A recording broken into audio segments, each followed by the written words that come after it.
I believe that the fires we're cast upon are the flames we shall become.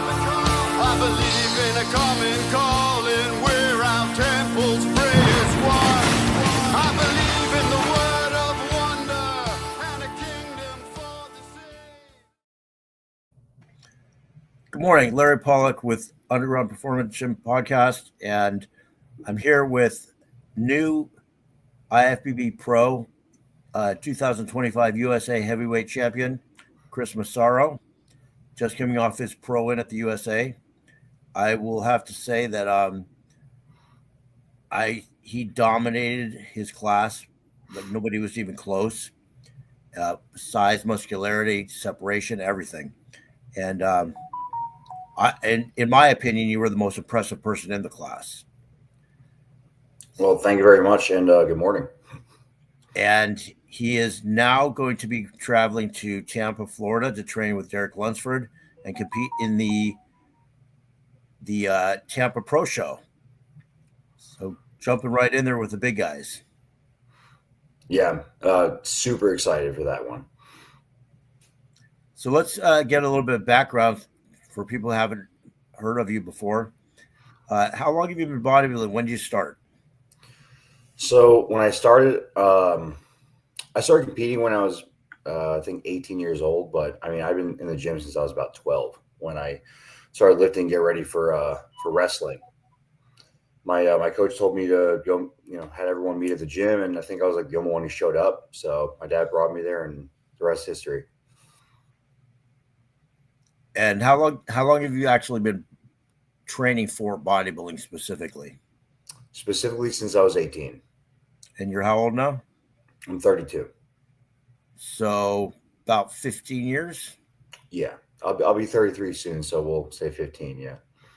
And that seems to be, from the people I've spoken to, it seems to take about 10 to 15 years for somebody to reach a level where they can be competitive on the national level. Yeah, it's pretty common. I mean, it takes a long time to build that density where it really starts looking good, and you don't have that like soft skin anymore. I will say that I did take about a 5, almost 6-year hiatus because I was already pretty large, and I had to lose a bunch of size when I did join the military because I was trying to join the Marines originally, and there was a lot of weight limits. So my recruiter wanted me to be first. He wanted me to be 209, then it was 199, and then he really wanted me to be 189. But that was just impossible. I was 265 pounds when I decided to join the military. And I ended up not going to the Marines because of tattoos at the time, but I ended up going with the Army, and they didn't really care about the tattoo as long as I could perform. So I let my weight stay in like the low 200s for quite some time. So a couple of years ago, what's that? Intentionally had to be light for the military. Yeah, because we run a lot. So being heavy is not the greatest idea for your knees and your hips when you're running. And when you were 265, you were fairly muscular 265 or? Oh, yeah. That was like after the 2018 Nationals. Didn't do as well as I had hoped. Just looked great all the way up until the show, and then I kind of just didn't work out. But yeah, no, I grew, and I still had abs and everything. I was a big guy. And what did you compete at this weekend? I know you're in a heavyweight. I was in the low 220s, so between 220, 225. And when you started your prep, what did you weigh? I was a little over 260. I had to have a hernia surgery in January. So I was kind of just maintaining around 260 pounds. And as soon as I hit the weights again, I was around 275 plus pretty quickly. So you had a hernia surgery in January. Yeah. And you bounced back from that pretty quick.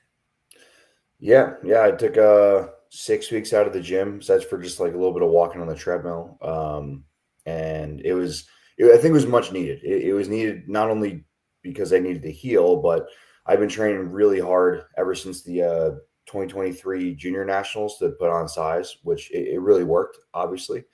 But I think my body was a little bit burned out, so I needed that time to grow, and it really worked. My body responded immediately as when I started hitting the weights again. So that break you were probably overtrained, and that break gave you a little time to recover. Exactly. Yeah, for sure. And since you mentioned training, let's get into that. What is your philosophy on training? You know, everybody today there's everything from high reps, low reps, high intensity, reps in reserve, failure. Yeah, so I'll start with saying this.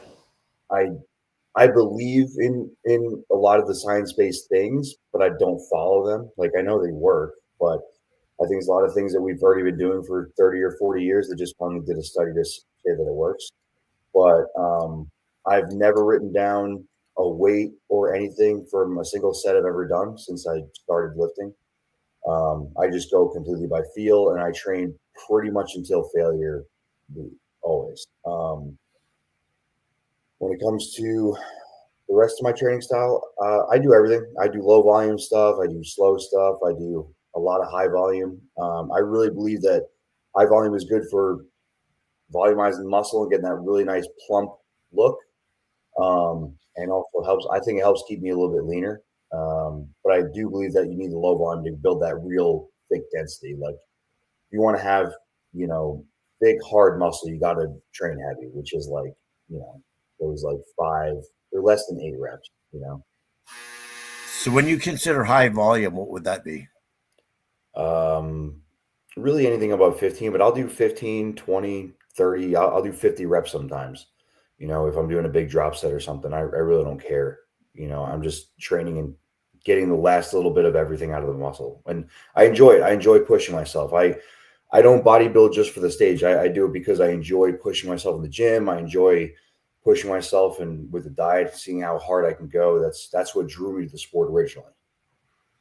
And like set wise, what's the typical like number of exercises and sets per exercise you do for a muscle group? So it really depends because it depends on what my goal is for, I guess, that day or that part of the season. A lot of times, if I'm just going to go in and crush a workout, I'm probably going to do like 4 exercises, maybe 5 for the main muscle group, and I might touch up some other stuff afterwards. I'll do usually 2 really hard working sets, maybe 3, but 2 hard ones, and the rest is like build ups and warm ups and stuff. And then if I have a little extra, steam in the tank and everything, or gas in the tank, then I'll do like a big burnout after that. So I'll do maybe like 2 real heavy hard sets, then I'll do like a burnout after that. So like 3 good sets. So yeah, that's pretty much a normal day for me. And when you say a burnout, is that a drop set or just a higher rep set? It could be. It could be. So I remember Lee Haney used to say stimulate, don't annihilate. I say stimulate, then annihilate. So I'll stimulate it with the really heavy stuff of like, 5 to 8 reps, sometimes lower, maybe 3 to 6 reps. And then I'll do another set after that for like 15 to 20 reps. I'll take like a short break and then I'll do a big drop in weight. And then I'll do either really, really perfect, or I'll just pump out a whole bunch of reps and really just try to stretch my muscles. So one thing I noticed about your physique on stage is you really stood out because you had a lot of density and a lot of thickness. And that only comes from that heavy training. Yeah, I train pretty heavy most of the year. Yeah, for at least a couple of my sets are always very heavy. Yeah, so that's how you got that size and density and thickness. I do pretty much the same thing, almost the same as you do. I'll do a couple heavy and then a drop set. Yeah. Depending on the exercise, obviously. Yeah. Bigger body parts like legs, I'll probably do 2 heavy and then a drop set. And smaller things like biceps, maybe I'll do only, 1 hit. Well, a couple warm-ups, 1 heavy and a drop set. Yeah, I think for me, so I've also had some injuries being in the military. I'm airborne. I'm a paratrooper, so we have some pretty hard landings, and I've had some hip injuries. So I don't really have the same stability, I'd say, when I'm squatting really heavy. So I used to squat over 700 pounds. So I think that's what really built up the size. My working sets of 10 or 12 were at over 600 pounds. Now I don't go that heavy. So on legs, my volume is actually quite a bit higher. If it's lower, it's because I'm going very, very slow. I'm, pausing the stretch position and I'm squeezing out the concentric. But when it comes to like squats, I'll often just do like, 3 to 5, or I'll probably do like 5 sets, like 20 or more, just because that's what's going to pump my legs up the most. And my legs grew the most that way. So I think there's definitely something to be said about volume for legs. Especially in my case, I just can't train as heavy as I used to. So I got to figure out a way to either make my muscles think it's heavy or just get the most out of my legs. And that's either high volume or going really, really slow and utilizing things like the pendulum or the hack squat over just regular squats. So it just depends on how I order it. When it comes to like back or chest, and yeah, 2 big heavy sets, then maybe a light one afterwards. Something small like arms, then I'm probably just going to do a few straight sets, maybe a couple. I like to do lengthened partials at the end too. I think that's a good way to burn the muscles out. So would you agree that I know right now you're dealing with some hip injuries, you said, from the paratrooping and skydiving and all that, but initially you built your initial size in your legs by those heavy squats? Yeah, I think definitely the density. Like, I don't think you're going to get that hard, grainy look without training heavy. So, yeah, I'd say so. One thing I have you ever powerlifted? Just for fun. Just for fun. Did you ever wear a squat suit? No, never. So I have an old France squat suit. It's basically more like a singlet.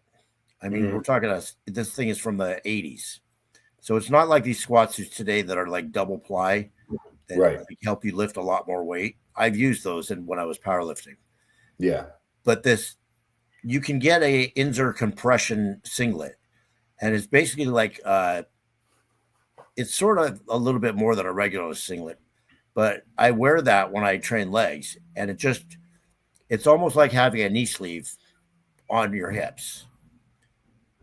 And I've never had a hip problem, and I've squatted 820 pounds, and I've never had any hip problem. And I'm 50, I'll be 59 in November, and I'm still able to do the Rogers squat with 600 plus for reps. That's a lot of weight. And I'm not opposed to it. And I have no hip problem because I wear that thing. And it just basically keeps you tight in your hips. So you might want to give that a try. Yeah, I'm not opposed to anything. I would try just about anything. I usually don't have too much pain while I'm training. It's just, just can't do other things like running really too much anymore, or like, believe it or not, just walking too far. Yeah. Oh, I have an SI joint nerve thing, and I can squat heavy weight with no problem. But if I walk long distance, then I feel it. Yeah, exactly. So tell us about your nutrition. So pretty much all off season. This year was a little bit different, being bigger. We did ramp up the protein quite a bit this year. So, most of the year I'm eating about 10 ounces cooked per meal. Pretty high amount of carbohydrates throughout most of the off season as well. Keeping fats pretty low. I think that's been pretty important. At my, LDL, HDL has always been really good. My blood work's been really good.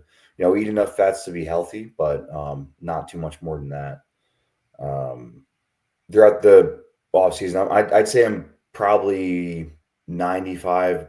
My girl will probably say I'm 99%, on plan the entire year. I think that's really important. If you really want to build muscle, you gotta like stay on that plan the entire year. Like doing the whole dirty bulk thing is just not the way to go. But I pretty much maintain the whole diet even into the prep, but just change the amount of calories, change the amount of carbohydrates. Protein stays pretty high all the way up until the end, right near the show. So off season, about how many calories a day you think you're taking in? I don't think it's too crazy. Maybe somewhere between 4,000 and 5,000. I think at the most we've gone up a little higher, but somewhere in there. And then when you get down to prep, a little under 3,000 for most of the time, something like that. So you never have to starve going into the prep. No, I gotta say that I really didn't suffer at any point. Maybe other people might have suffered doing what I was doing, but I really didn't have any issues at all. You know, knock on wood, it was a pretty smooth prep. I didn't have any issues. You know, it was pretty easy, to be honest. There's, you know, I've done some very, very low carb times and weeks and stuff, but it just didn't bother me. I had plenty of protein in. I stayed pretty full, you know, in my stomach for even in that time. But I've been doing this a long time. It doesn't really bother me anymore. So, Well, also because you stay fairly lean, even the off season, even though you're bigger, you're not blowing up getting fat. yeah, I did gain a little bit more fat this past year. Found out my thyroid wasn't really working the way it's supposed to, because we did kind of like lower the calories and stuff, lower the carbs, and I still wasn't getting as lean as I like. And I had some autoimmune issues in the past too, with couldn't figure out why, but with hives and swelling and all that kind of stuff. Turns out that I had some pretty major hyperthyroidism. So we knocked that out. I worked with the doctor in the military and everything, got me on medication for that, and then my body was good to go. So, you know, once we were able to get the thyroid taken care of, then yeah, I stayed very, very lean and had no issues at all. Are you taking levothyroxine for that? Yeah, I take T4 and T3. I'll have to take that year round forever, probably.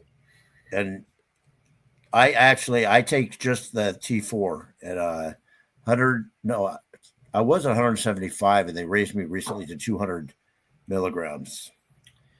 Yeah, I'm only taking 50. I take 50 of that and like 12 and a half of T3, and that's enough.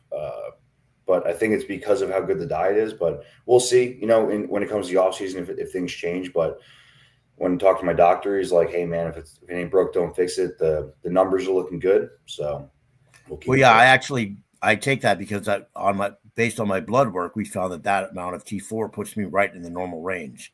Yeah, that sounds about right, though. That's pretty normal amount. But I'm not taking any T3, so it's just my conversion. Yeah, with the TSH and so forth, probably ends up the same amount of T3 as you are taking. Yeah, the way you're doing it. Are you using Armor Thyroid or just a combination of T4 and T3? No, I just separate dose. That way it can be played with. The Armor Thyroid, you know, it's 1 part T3 and 3 parts T4. Pig thyroid, it just comes like that naturally. Got it. Okay. So it sounded to me, because it sound like the milligrams that you're taking is similar to Armor Thyroid.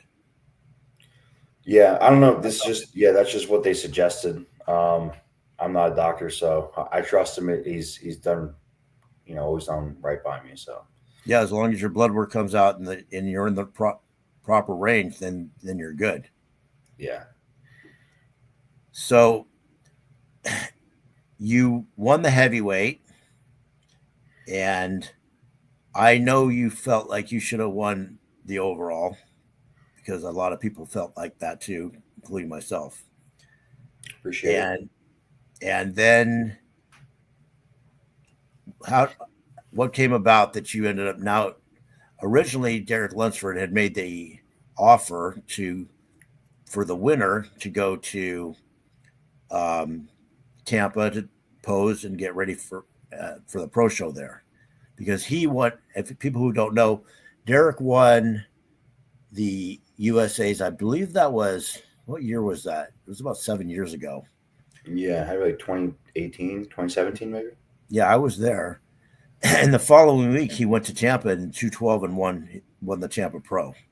Yeah, I remember that very, very clearly, clear as day. So he wanted to kind of give back and offered the overall winner of both the heavy of bodybuilding and classic that trip. And I actually talked to Chris Knox, and he decided he didn't want to take the trip because he felt he wouldn't be ready to compete at that level conditioning wise. So then you ended up getting the ticket. Yeah. Before I move on, I want to say, I've talked to Chris Knox for some time. He's a great guy, very, very nice. Got a fantastic physique. I think he's going to be successful in the pro league. But yeah, it's still a competition. I think we had strengths and weaknesses. He was bigger than me, and I was leaner. So I played my strengths as much as I could on stage, and we talked quite a bit about all of it and everything. So yeah, he made that decision. That's fine, but I never want to be the guy with a pro card who wasn't using it, And I wanted to get right on stage and see where I stood with the best, and that's exactly why I made some phone calls and did whatever I could to get that opportunity if it wasn't already being taken. So, yeah. So when I got that call, it was 100% yes. I talked to my coach first. I talked to my coaches, my main coach being Dom Cardone and Joey Belt being my opposing coach. I really didn't look at my physique much, believe it or not, the whole week of the show. I saw some pictures, but I really didn't look. I was like, you know what? You guys are saying it's good. I'm just following the plan, trust the process, and that's it. So they were very, very excited. So I was like, yeah, let's do this 100% all in. Well, I will say that number one, you dominated your class. I mean, there was no one close. And in my mind, you dominated the show. Like, you came out on stage and you looked like a pro next to amateurs.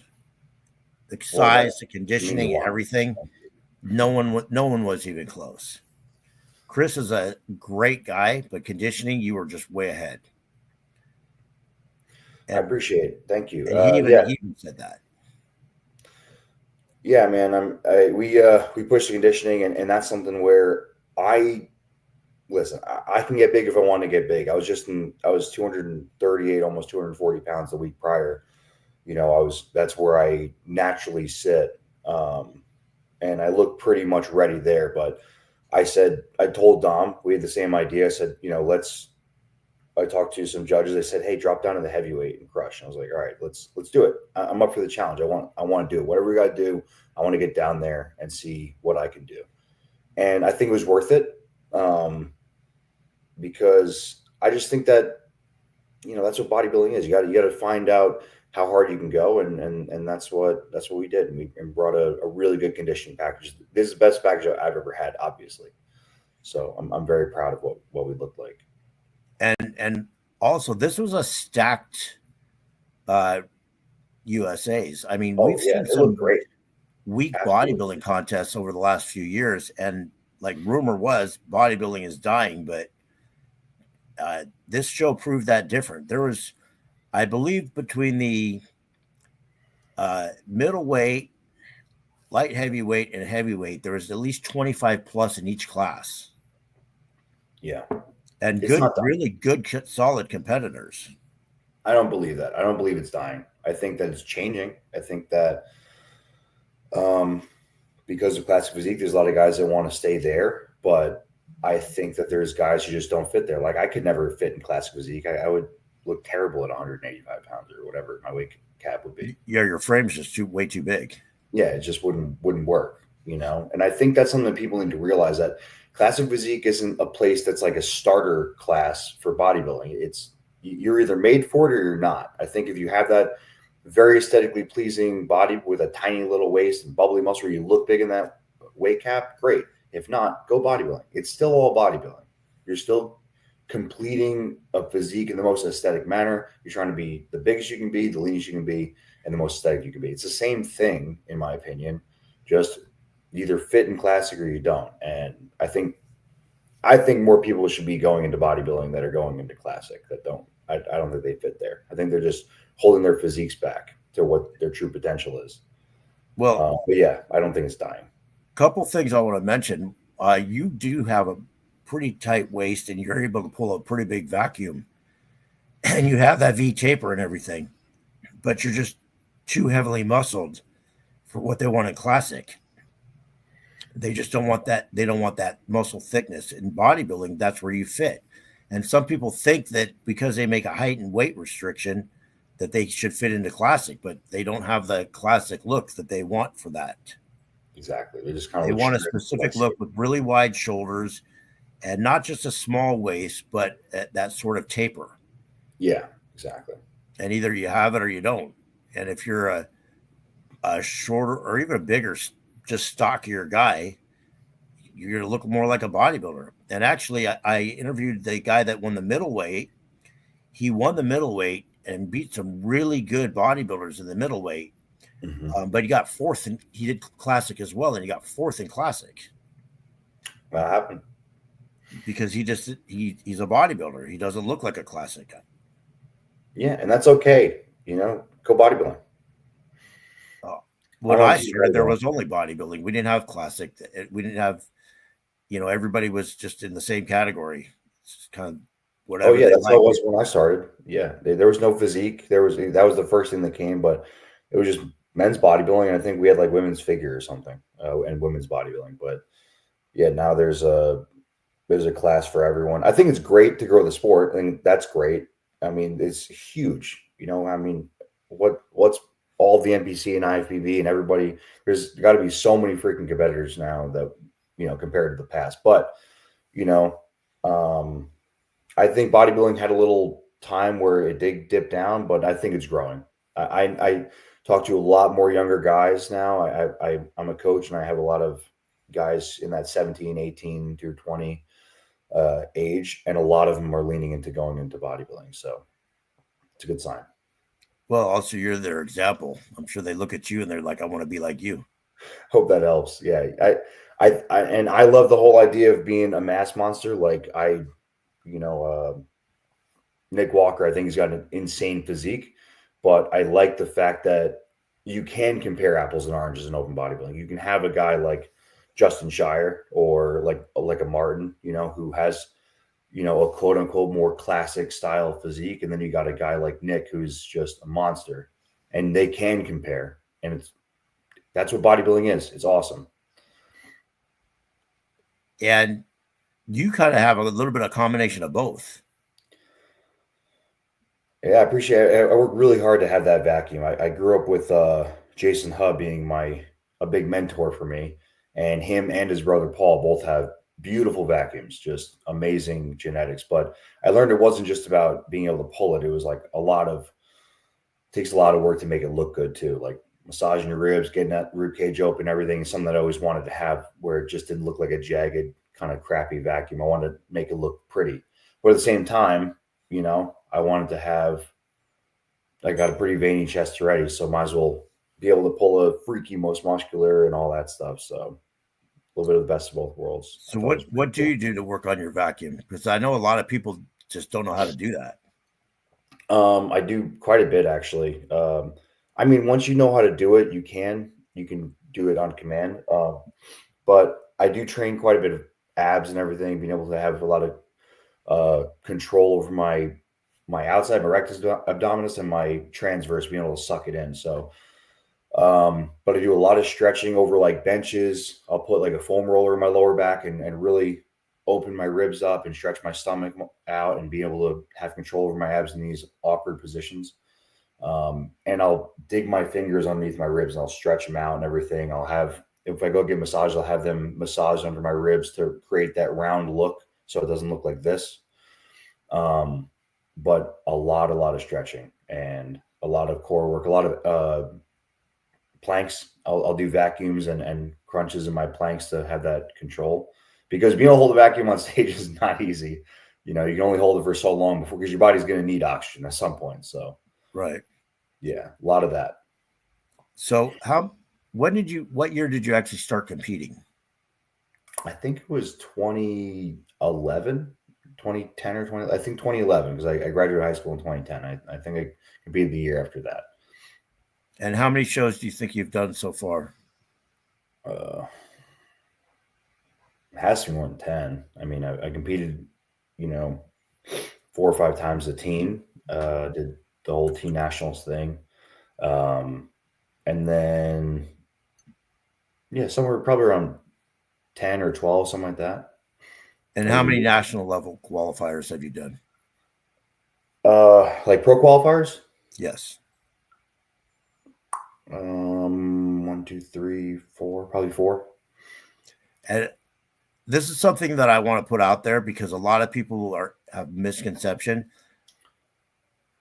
All of the class winners that I spoke to this weekend, pretty much everybody's done several pro qualifiers before they got their pro card. Yeah. It wasn't like they just walked on stage, their first one as a one-hit wonder. I mean, we get, there's a few of those happen there was Phil Heath and, Derek Lunsford and maybe, Sean Ray back in the day. Yeah. But for the most part, you had to put in your time. Yeah. I mean, I think it's weird. I'm in two camps. Like, I think there's definitely value just getting out there, putting your feet in the water and seeing where you stand. But at the same time, getting the experience of what a national level show is like with all the people. Like, I mean, I remember the one year, it might have been 2018 when I did nationals. I didn't get on stage till like 12:30 at night. It was after midnight where I hit the stage for finals. So and back when I did the USA's the first time, it was a disaster because I got really, really sick. I think it was a 2-day show. So having the experience of having a peak 2 days in a row, having the experience of having all these classes and maybe not getting on stage till very late at night, I think having that experience is pretty important. It makes you ready for anything. You should be peaked for the day. You might get a little better towards the evening or something, but you need to be able to have that mental fortitude to be able to stay looking great and feeling fine and everything, feeling calm and collected while you got dry mouth and stuff from, the pulling the water and all that stuff. I think, maybe going in a little bit before you're ready is okay. Even if you don't win, you see where you stand, but also you get that experience of knowing what it's like to compete at a higher level. But I think a lot of people, like I said, they think that they're just going to go to their first national level and win. And that just doesn't happen, but it's not. It happens, but fair. I mean, if you're a genetic freak, for the most part, it takes several shots at that title before you win it because it's not easy. No, it's not. The competition is deep. Yeah, and who wants to go out there and win your pro card against one guy? That's not fun. You want to be tough. Well, I can. What year was it that you said you competed late at night? Do you remember? I think it was 2018. It was late. It was late. Because I had a guy compete in the heavyweight at the nationals when it was in Florida during COVID. I think it was 2022. Okay. We went backstage at 4:00 in the afternoon. He didn't get on stage till after midnight. Yeah. Yeah. And we were back there and I was asking the expediters, what's going on? What's happening? What are we doing? And they couldn't even really tell us. There were so many competitors. I don't think they even knew. Yeah. That's a little much. I think it was 6 hours we were back there. And it was like, should we eat? Should we not eat? Yeah. There was no chairs to sit down. Everybody laying on the floor. Yeah. And same thing. I mean, but that's what being professional is. You either can handle it or you can't. I mean, look at the Mr. Olympia. Was that last year or the year before where they didn't get on stage till 11 p.m.? Right. Nobody's going to normally plan their peak for the middle of the night like that. Should be even better already.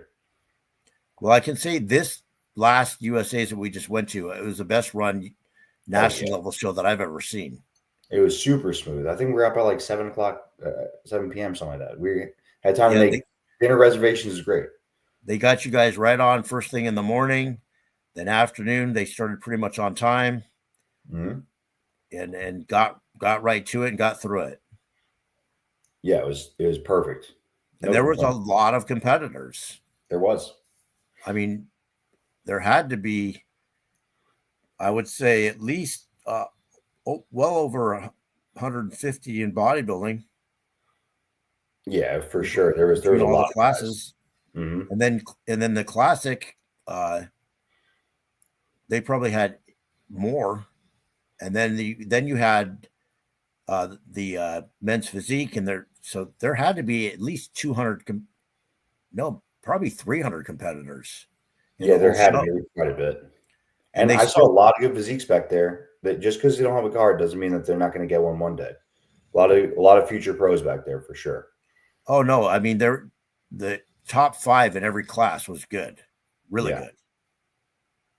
Yeah, it was a tough competition, which is more credit to you because, like I said, you stood out. As soon as you walked out on the stage, it was like you and then everybody else.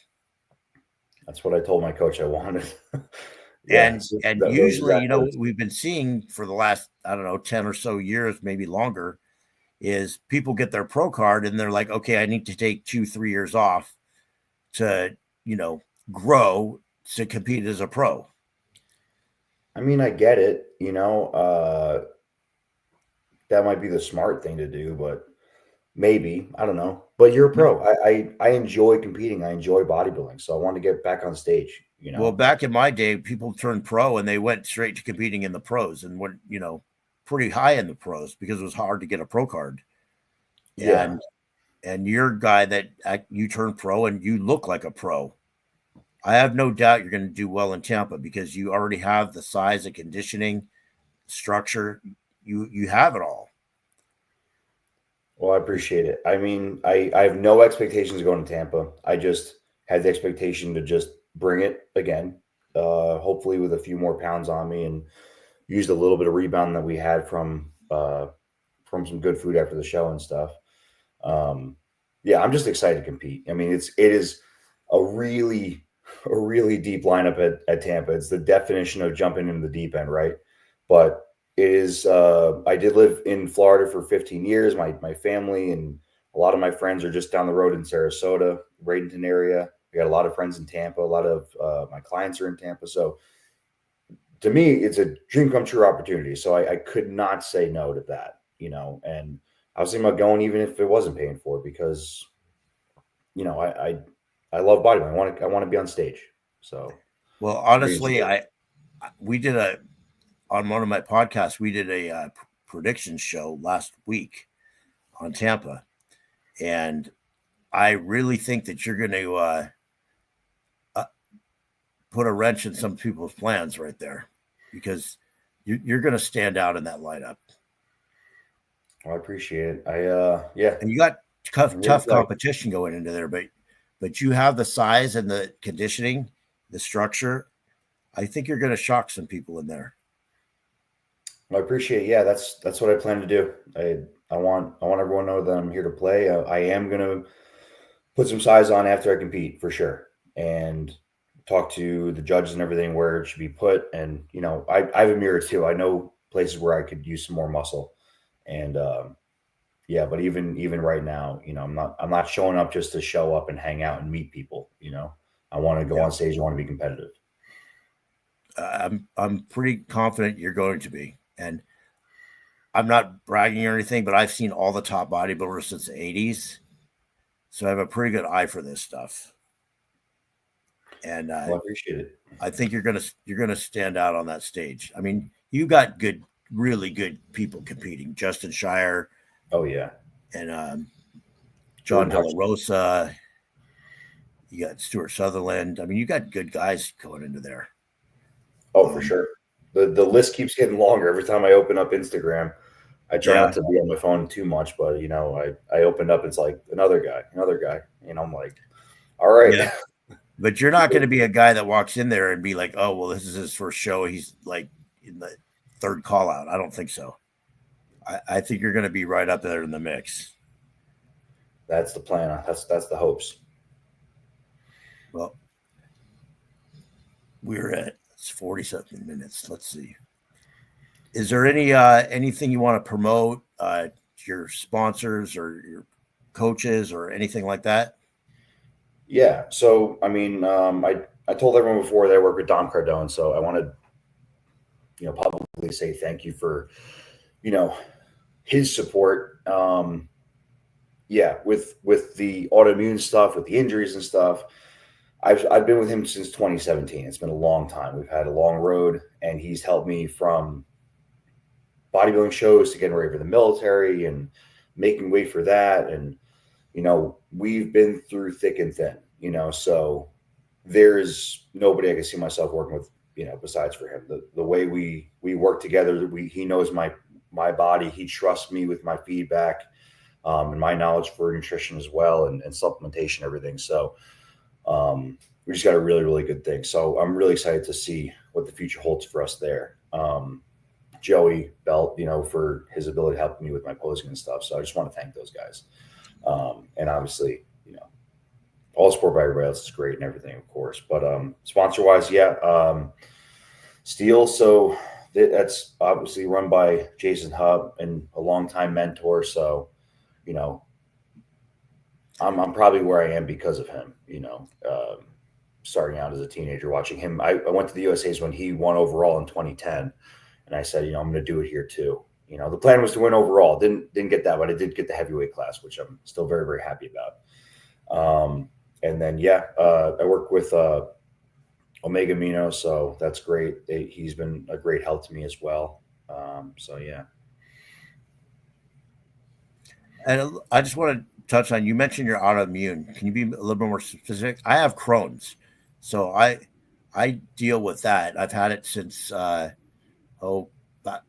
think I got it around 2014. So it's kind of funny. It's still not, me and my doctor and everything, we've tested everything, we really can't figure out.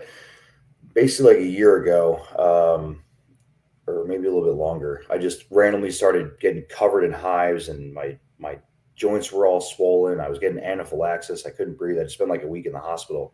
And I was like, what the hell's happening? Am I dying? What's wrong with me? My blood work came out great and they just couldn't figure it out. And then what they saw is that it's basically this thing called MCAS, mast cell activation syndrome, which you either get as something on its own, just idiopathic for no reason, or you get it because of something like Hashimoto's hyperthyroidism or something like that.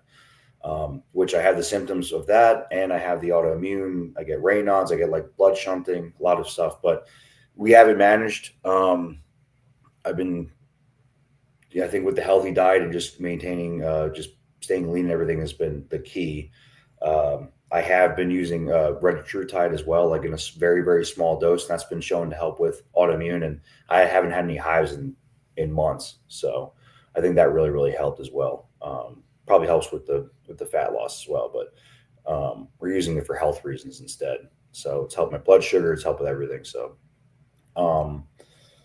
we don't really know, but it's managed and I'm healthy. I'm happy. So that's all that matters, I guess. Do you find diet was a real impact on that? I mean, I think it is. I mean, I think that anybody with any kind of autoimmune or anything, you got to be on top of your diet. You got to figure out what's wrong, because we had to figure out if I was just having like really bad allergic reactions, which I wasn't. I don't have any allergies.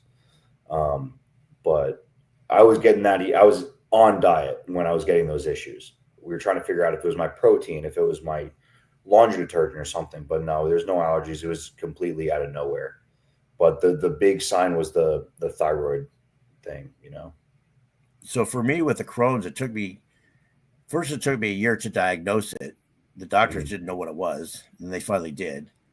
And then it took me another couple years to get it under control. And the main thing was the diet.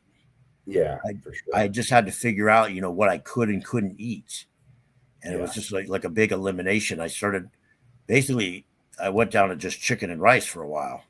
It's kind of all I eat too. I really only eat a couple things. And like gluten does me in. I cannot do gluten. I don't care what people say about, but gluten will mess me up right away. I used to eat 20 egg whites for breakfast at one point when I was 250 pounds. Yeah. I can't eat egg whites anymore. If I eat egg whites, straight to the toilet. Yeah, very similar with me. I go through phases where I got to reach out to Don and be like, hey, I can't eat this one thing. Like sweet potatoes. I don't like the taste of them, but if I'm told to eat something, I eat it. It doesn't matter. I don't really care. And I started, I would eat them and I would get like sick to my stomach and about to throw up. And I'm like, this isn't like not liking it. This is something else. Same thing. Like I love bananas, but if I eat banana, it makes me want to throw up. So yeah, there's just certain things that just make me completely sick to my stomach the moment I ingest them. So yeah, my diet is very, very, very simple and boring, but it's fine. I don't mind at all. So, I got those flavor gang sauce that throw on them. Tastes pretty good. Yeah, I'm pretty much on the same thing. And I it's a little different. I can eat sweet potatoes and bananas; those don't bother me. But the gluten, can't do that. Yeah. I cut out dairy for the longest time. Now I re-added in cottage cheese and yogurt, and that doesn't bother me. That's good. But that's after several years of not doing it and having everything under control. But it was just a big trial and error and a lot of experimentation. And I use a lot of health supplements as well. I'm not sure how many you do that, but yeah, I feel like a tackle box full of health supplements. That's probably the most expensive part of prep, is just being on top of my vitamins and my minerals. Yeah, I have like 40 bottles of supplements, just like over-the-counter health supplements. The liver, looks like a GNC in my kitchen. Yeah. Yep, liver product, your barrage oil, your krill, everything else, vitamin K. Yep, I know the feeling. I think that's most bodybuilders at this point, though. I think a lot more people are more health conscious than they used to be. Back in the day, it was just like, just lift a bunch of weights, pound a bunch of gear, and hope for the best. And I don't think that's what it is nowadays. I think people are getting a lot smarter. And I think, people don't understand, like new people get into it, how much this regular supplements do impact your health and your training and everything else. I try to explain this to young guys. Like, a lot of if you want performance enhancement, a lot of that you can get out of natural supplements, like things like creatine, things like citrulline, and these amino acids and stuff. They will enhance your performance. They will enhance your ability to train. And, if you have everything timed right, like, they will make you better in the gym, Oh yeah. I mean, I have my intra workout drink, which is with creatine, aminos, glutamine, those carbs. What is it? I use HD Muscle stuff because I just like their products. But never tried them. Always heard good stuff though. Yeah, what is it? That carb that's super easy to digest, cyclodextrins. I put that in there. A little bit of pre-workout, but not high stim. I use a pump pre-workout. Yeah. I don't like the high stim stuff. I used to back in the day, but now I found I don't really need that to train hard. My pre-workout has 200 milligrams of caffeine, period. Yeah, I take like a third or a fourth of a scoop of Steel's pre-workout. The rest is just pump stuff, a lot of citrulline and things to give me more muscular endurance and stuff. That's really all I aim for. Yeah, and then after workout, even in my protein shake, which is just whey isolate, I still put more creatine, more glutamine, more aminos, HMB. I throw that in my intra and my post, and I found it makes a difference in my recovery. So you're still training hard right now? I have been training hard since I was 13 years old, and I have never stopped. Good to hear. That's the plan. Never stopped. And I will never stop. I don't care what anybody tells me. I'll never stop training hard. When they bury me, that's when I'll stop. Hell yeah, man. That's what I like to hear. Yeah, because it's what I like to do. I mean, I'm not competing. I stopped competing about 4 years ago because I just got to the point where it's like I competed for 40 years. And it's like, okay, there's nothing more I could accomplish at that point. Right. I won most of my shows when I was really young. I won the USA when I was 18, and competed on the national level for 30 years. And it was finally like, okay, I have a few injuries that don't really stop me from training, but cosmetically, like one arm's bigger than the other because I had torn tricep tendon, so it just doesn't look right. Yeah, but yeah, I'm still into the gym, pounding out the weights. At one point I was 250 pounds lean, and now I'm like 205. So my body just at my age doesn't want to carry that much size, but I'm still training as hard as I can with what I got. Yeah. How tall are you? 5'7". Yeah, we're about the same height. Yeah, still pretty thick guy, man. Over 200 pounds at 5'7", still pretty good. I can still squat, like I said, on the Roger squat. I use that more than a barbell now. I used the barbell for almost up till probably 3 or 4 years ago. And I just found the Roger squats easier on my back and my knees. Yeah. It's awesome. I love that thing. I wish we had one. My gym.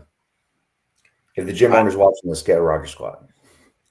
I would tell your gym owner, like, I need one of those. Yeah. No, he's the gym that I go to up in Anchorage, Alaska, or it's actually Eagle River outside of Anchorage. He is like on it with the best possible equipment. The guy goes around the country and tries out equipment. So we are blessed. We have amazing equipment in a pretty small facility. So, and it's not about size, well, it is about size of bodybuilding, but in the gym, it's about quality of equipment and what you got, and having someone that doesn't just pick from a freaking catalog. They actually choose stuff that works, and it makes a huge difference on your joints and everything, making sure that, some of these machines, it's like, who the hell made this? Like, doesn't work at all. I'm an equipment junkie, and I've been collecting equipment for 20 years of owning gyms. And I can honestly say I have pretty much everything that I've been collecting. I bought whole gyms and sold the things that I didn't want and kept the things that I wanted. And then specifically I have, there's not anything that I don't have except the new Mega Mass rowing machine, which I just tried at Dragon's Lair. And I specifically went there to test out that machine, and that's next on my equipment purchase. We have one Mega Mass machine. It's like more of an upright one. It's great. You can hit like the lower lats, hit the upper back if you want. But I did try that one over at Dragon's Lair, and it was awesome. Really felt it. Yeah, so I'll be purchasing that probably this week. But everything else I carry in Nautilus, Nebula, you name it. We've got the Nebula leg press. Those are great. That thing was I love those. Hard to track down, but I finally got one of those. With the feet angles, I like that. Not only that, it's so smooth, and it's a 30 degree instead of a 45. Yeah. So you can go really heavy and it doesn't hurt your knees. Yeah, I love that. And your back. Yeah. Some of the old school equipment is just still the best. Like I have all the flex levers, the whole line. Yeah, some of the best machines I've ever been on are like 30 or 40 years old. Yeah, I have a lot of those, and I have the newer stuff, but I swear by that old school, like I carry in flex leverage, Nautilus Nitro, all that stuff. 100%. Well, this was great talking to you. And by the way, for anybody interested, we will be going on After Hours podcast in just a few minutes here. And Chris is going to be a special guest on the show. Any last things you want to say before we wrap up here? Yeah, just thanks for having me. It was great to meet you, and hopefully we can do it again in the future. I definitely want, after this show, we'll want to get you back on and do a little recap and see how things went and how you felt about it all. Can't wait. Be looking forward to it. And we can talk about your future plans after that. I know right now you got to focus on this Tampa show, which is exciting. Yes. All right. So you'll be getting a link in just a couple minutes for the After Hours, and then it'll be coming, and we're going to be on RX Muscle right there. Excellent. Okay, everybody, don't forget to like, subscribe. We just got in the HD Muscle liver product, so that's back in stock.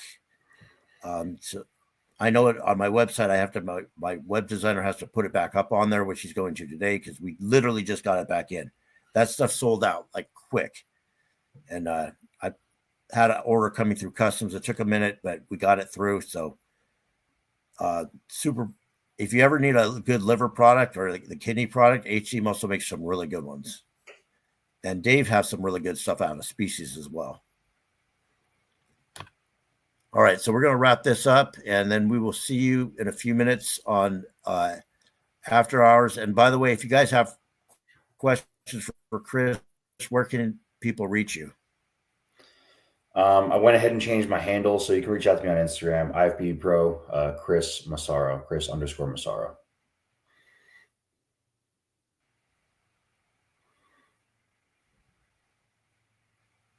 Oh, and you know what? I almost forgot something. Let me just do something real quick here since we got a couple minutes.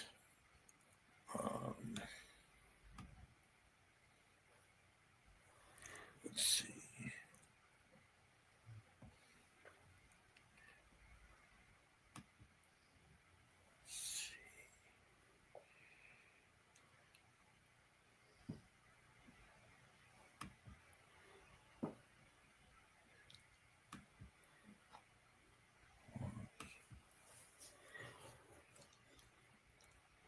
You guys seeing this?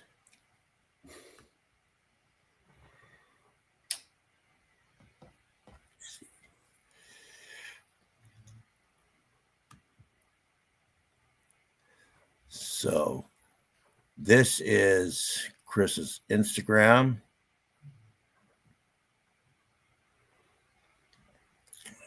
Where is it? Just pulled it up.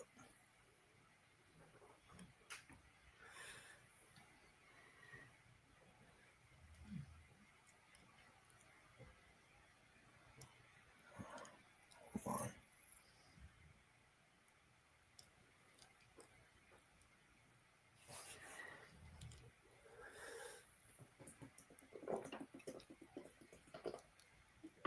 I'm trying to scroll to the page.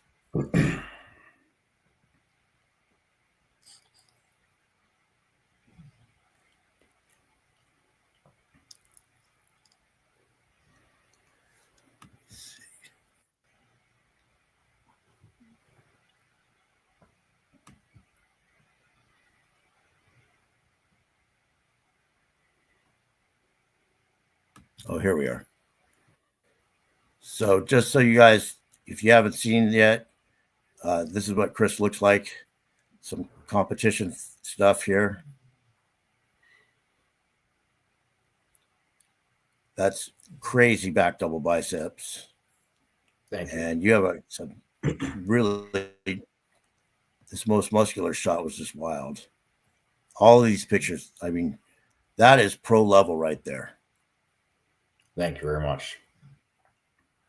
That the size, the density, the thickness, I mean, that is pro level. You can't, you're going to be ready. Whoops. What we do this weekend, not having to make a weight class, you know, so not having to worry about getting too flat before trying to fill back out. It's going to be pretty fun. I think we'll be able to be a little bit heavier, actually a little bit harder. According to Dom and what I know we can do, I think I can come into the 10 Pro quite a bit harder than I was even at the USA's. Well, from those progress pictures right there, I mean, you look crazy. You look freaky. Thank you. And Thank you. Sometimes you bring that to the stage next week. It's gonna be wild. That's the plan. So I'm excited. Yeah. Me too. All right, we're gonna wrap this up here. Stay on for a second. I believe that the fires were cast upon, on the flames we shall become. I believe in a common calling where our temples